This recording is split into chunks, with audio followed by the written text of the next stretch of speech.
Bus ఎక్కి ఊరు వాడా తిరుగుతూ వారి నిరుద్యోగతని తెలుపుతూ వారి ఆవేదనను వ్యక్తపరిచే స్థితికి గతికి లాక్కొచ్చిన అన్నగా అభివర్ణించుకుంటున్న జగన్మోహన్ రెడ్డి గారిని ఈరోజు ఏమనాలి? పెద్ద అన్నని అన్నాడే. ఇంతమంది పిల్లల్ని యువకుల్ని ఈరోజు వారి ఎనర్జీని మొత్తం నిర్వీర్యం చేసి ఇలా రోడ్లెక్కిచ్చాడు, ఏమనాలి? ఇదేనా అన్నకుండే లక్షణం? ఇదేనా అన్న తీసుకోవాల్సిన బాధ్యత? మరి ఉద్యోగాలేవి?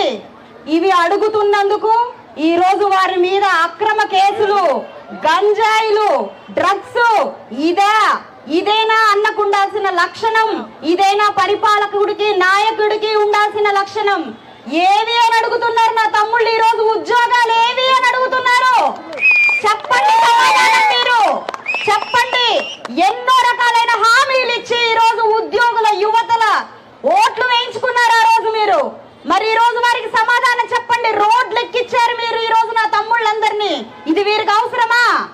ఎక్కడి నుంచో విదేశాల నుంచి కూడా నా తమ్ముళ్ళు వస్తున్నారు ఈ రోజు మిమ్మల్ని దింపడానికి. కారణం ఏంటో తెలుసా మీకు? ఇంత మోసం, ఇంత అవినీతి, ఇన్ని అబద్ధాలు ఎవరు భరిస్తారు రాష్ట్రంలో?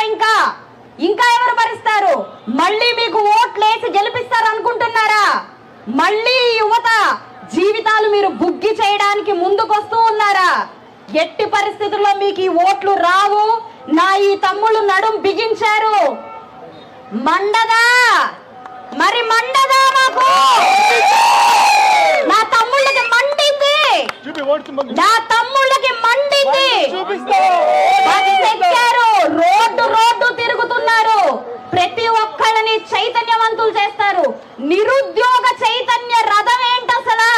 నిరుద్యోగ చైతన్య రథం ఏంటి? మన దుస్థితి కాకపోతే అలాంటి రథాన్ని ఎక్కించిన దౌర్భాగ్య ప్రభుత్వాన్ని 5 ఏళ్లు ఎదుర్కొన్నాం. ఇక సమయం వచ్చింది తమ్ముళ్ళు, మీరు ఊపిరి పీల్చుకునే సమయం వచ్చింది. మనం చైతన్య రథం పరిగెత్తబోతా ఉంది. ప్రగతి బావుట ఎగరైపోతున్నాం. మీకు ఇంకేమి సంకోచం లేదు. నేను మన నాయకులు అందరూ కూడా మీకు వాగ్దానం చేస్తున్నాం. వచ్చి రాగానే మొదటి సంతకం డిఎస్సి మీద పెట్టండి. మనకి ఉద్యోగాలు రాబోతున్నాయి కాబట్టి మీరు ఇంకేం బాధపడకండి. మీ చైతన్య రథాన్ని కొనసాగించండి. పల్లె పల్లె తిరగండి. ఎంతో మంది ఇలా యువకులు ఇంకా తెలుసుకోకుండా మత్తులో ఉన్నారు. వారందరి మత్తు వదిలిచ్చే ప్రయత్నం మీరు చేయండి. 10 రోజులు మాత్రమే ఉన్నాయి. యువతంతా ఒక సైడ్ అయిపోవాలి. ఈ రోజు అదే పరిస్థితిలో మనం ఉన్నాము. మీ రథం వెనకాల ఇంకెన్ని రథాలు కావాలన్నా నేను మీకు అందుబాటులో ఉంటాను. ప్రతి ఒక్కరికి మీరు ఇది చైతన్య పరిచయ దిశగా పరిగెడుతున్నారు. అభినందిస్తూ ఉన్నాను. ఇలాంటి ఒక దుస్థితి వచ్చినందుకు బాధపడుతూ ఉన్నాను. మంచి రోజులు రాబోతూ ఉన్నాయి. ఇక మీరు బాధపడకండి.